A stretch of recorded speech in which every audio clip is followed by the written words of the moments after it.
Selamat datang di YouTube channel Bidan Pintar. Jangan lupa like, share, dan subscribe ya teman-teman. Sampai di part 5 masih ngebahas tentang persalinan ya, soal-soal persalinan. Kita masuk di nomor 41. Seorang perempuan berusia 37 tahun, G3P2A0, hamil 39 minggu, datang ke RS mengeluh kencang-kencang, keluar lendir bercampur darah, cairan berwarna jernih. Hasil pemeriksaan kondisi umum ibu baik, tensi 120/80, nadi 82, pernapasan 22, suhu 36,2, his 3 kali dalam 10 menit, lamanya 45 detik, DJJ 145 kali per menit, pembukaan 8, ketuban negatif, teraba tali pusat di samping kepala. Apakah diagnosis pada ibu tersebut? A. Infartu kala 1 dengan fase aktif memanjang. B. Infartu kala 1 dengan tali pusat terkemuka. Yang C. Infartu kala 1 dengan tali pusat menumbung. Atau D. Infartu kala 1 dengan KPD. Atau yang E. Infartu kala 1 dengan fisiologis ya. Yang mana nih menurut teman-teman? Jawab dulu ya. Jangan lupa dicatat dulu jawabannya. Habis ini kita bahas ya. Jadi kita lihat lagi di soal bahwa hamilnya sudah 39 minggu. Berarti aterem ya. Terus dia mengeluarkan lendir bercampur darah, terus cairan berwarna jernih. Maksudnya mungkin ketuban ya. Terus di soal disebutkan ketuban negatif, berarti ketubannya sudah keluar.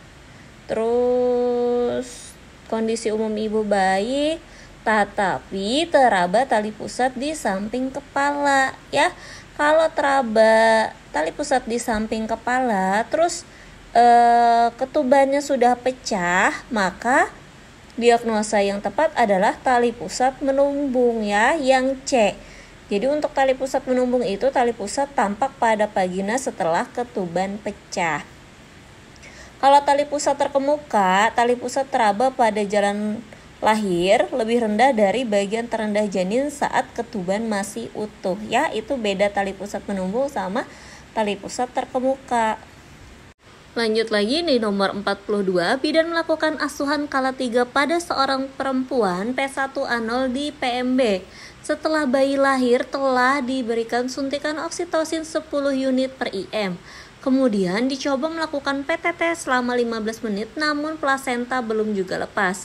Apakah tindakan bidan dalam kasus di atas? A. Melakukan peregangan tali pusat terkendali. B. Menunggu dan mengobservasi 15 menit lagi. C. Melakukan manual plasenta. Yang D. Melakukan KBI ya, atau kompresi bimanual internal. Yang E. Memberikan oksitosin kedua sebanyak 10 unit per IM.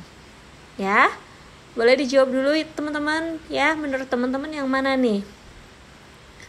Kita lihat lagi ya di soal bahwa bidan ini telah memberikan suntikan oksitosin ya. Oksitosin suntikan yang pertama, kemudian dicoba PTT 15 menit namun plasenta belum juga lepas. Apakah tindakan selanjutnya ya? Jadi tindakan selanjutnya kalau 15 menit belum juga lepas, maka kita berikan suntikan oksi yang kedua ya. Yang E jawabannya. Lanjut lagi di nomor 43, seorang perempuan usia 25 tahun G1P0A0 datang ke PMB pada usia kehamilan memasuki 38 minggu. Pasien mengeluh perutnya mulas, hasil pemeriksaan menunjukkan KU baik. Tensi 110/70, nadi 80, respirasi 20. Pemeriksaan fisik didapatkan TFU 30 cm, kepala sudah masuk 2/5. Hasil pemeriksaan dalam didapat pembukaan sepik 8 cm. Dan selaput ketuban masih utuh. Berdasarkan kasus di atas, maka penurunan kepala berada pada A. Hot 1, B. Hot 2, C. Hot 3, D. Hot 4, atau yang E. Hot 5 ya. Diingat lagi ya, penurunan kepala itu kita memang harus hafal ya. Kalau 2/5 berarti dia di Hot 3 ya. Jawabannya yang C ya teman-teman.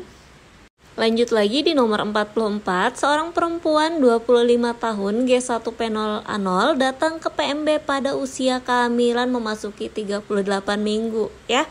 Oh, ini soalnya sama seperti yang tadi ya, nomor 43, cuma pertanyaannya setelah dilakukan evaluasi pasien mengatakan ingin meneran, maka tindakan bidan A. Memastikan pembukaan lengkap, B. Memecahkan ketuban, C. Menganjurkan ibu mengatur pernapasannya, yang D. Memimpin persalinan, atau E. Menganjurkan istirahat yang cukup ya.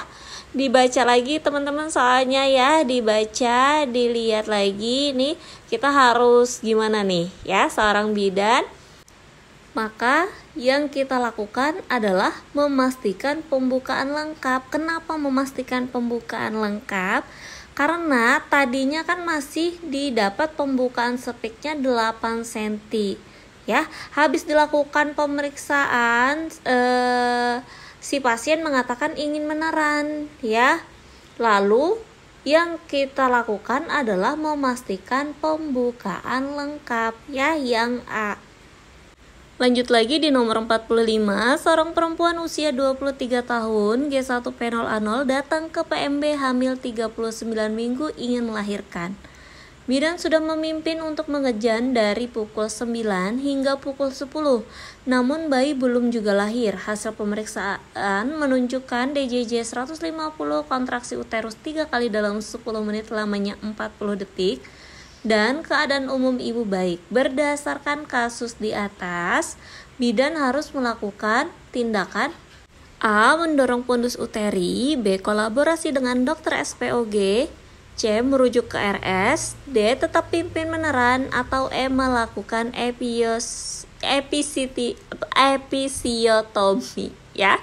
Menurut teman-teman yang mana nih ya? Bahwa bidan sudah memimpin untuk mengejan dari pukul 9 hingga pukul 10. Itu berarti sudah 1 jam. Di sini pasiennya G1 fenolanol, artinya dia hamil anak pertama. Kalau hamil anak pertama itu lamanya kita bidan memimpin mengejan itu selama sekitar 2 jam ya, maksimal 2 jam. Jadi yang kita lakukan adalah tetap memimpin meneran karena masih ada waktu ya buat kita melakukan pimpinan persalinan selama 2 jam, maksimal 2 jam. Kalau 2 jam juga belum lahir, maka kita lakukan rujukan ya. Lanjut lagi di nomor 46, seorang perempuan usia 23 tahun G1 fenolanol datang ke PMB hamil 39 minggu ingin melahirkan. Bidan sudah memimpin untuk mengejan dari pukul 9 hingga pukul 10, namun bayi juga belum lahir. Hasil pemeriksaan menunjukkan DJJ 150 kali per menit, kontraksi uterus 3 kali dalam 10 menit, lamanya 40 detik, dan keadaan umum ibu baik. Tindakan yang harus dilakukan bidan untuk mempercepat persalinan adalah A. Stimulasi puting susu, B. Mendorong pondus uteri, C. Episiotomi, D. Amniotomi, atau E. Pecah ketuban ya.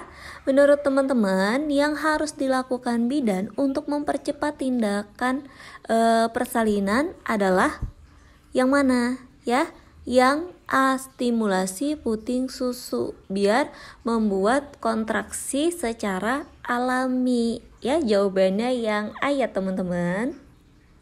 Lanjut lagi nomor 47, seorang perempuan usia 27 tahun G2 P1A0, usia kehamilan 38 minggu, hasil pemeriksaan terakhir menunjukkan pembukaan lengkap, effacement 100%, penurunan kepala hot 3, dan ketuban utuh. Pasien menunjukkan kecemasannya dan rasa takut apabila sampai dijahit. Asuhan kebidanan yang dapat dilakukan pada kasus tersebut adalah A. Bidan memimpin ibu untuk meneran, B. Bidan memimpin ibu untuk meneran saat HIS, C. Bidan melakukan pecah ketuban, D. Bidan menunggu ketuban pecah secara spontan, yang E. Bidan melakukan pengecekan urin ya. Menurut teman-teman yang mana nih? Dia sudah pembukaan lengkap, terus effacement-nya 100%, artinya penipisan cervixnya itu sudah siap untuk janin melewati jalan lahir ya. Terus penurunan kepala di HOT 3, ketuban masih utuh. Menurut teman-teman yang mana nih ya? Jadi yang kita lakukan sebagai bidan adalah yang C. Bidan melakukan pemecahan ketuban atau yang disebut dengan amniotomi ya. Selanjutnya nomor 48, seorang perempuan usia 30 tahun G2P1A0 datang ke PMB pukul 8, mengeluh mulas sejak jam 5. Hasil pemeriksaan yaitu keadaan umumnya baik, tensi 120/80, frekuensi nadi 84 kali per menit, frekuensi napas 20 kali per menit, TEPU 34 cm. Hasil PT pembukaan 5 cm, penurunan kepala di HOT 2 dan ketuban masih utuh. Setelah 2 jam kemudian ibu tampak ingin meneran dan ketuban pecah spontan berwarna jernih. Tindakan yang dapat dilakukan bidan adalah A. Melakukan pemeriksaan dalam, B. Bidan memeriksakan DJJ, C. Bidan menganjurkan ibu tidur dengan miring ke kiri, D. Bidan memimpin persalinan, atau yang E. Bidan menyiapkan alat persalinan ya. Menurut teman-teman dibaca lagi soalnya bahwa di sini pada pemeriksaan awal didapat pembukaan 5 cm ya. Terus 2 jam kemudian ibu tampak ingin meneran ya. Terus juga pengeluaran ketuban, pecah ketuban ya. Maka tindakan yang bidan lakukan adalah yang A. Bidan melakukan pemeriksaan dalam untuk melakukan pembukaan lengkap ya, untuk melakukan pembukaan lengkap atau tidaknya dulu ya. Jadi jawabannya yang A ya teman-teman.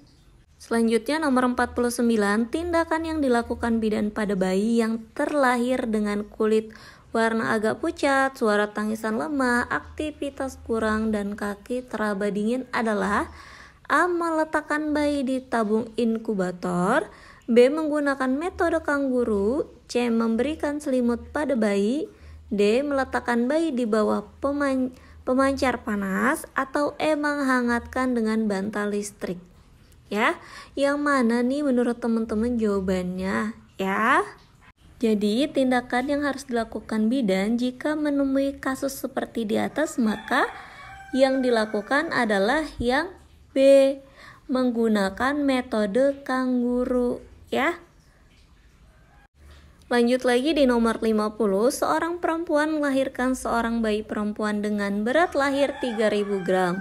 Kepala bayi teraba benjolan, lunak, berisi cairan, tidak teraba batas secara jelas. Apa diagnosa kasus di atas? A. Meningitis, B. Hidrosepalus, C. Sepal hematoma, D. Caput secedanum, atau E. Perdarahan intrakranial ya. Yang mana menurut teman-teman nih?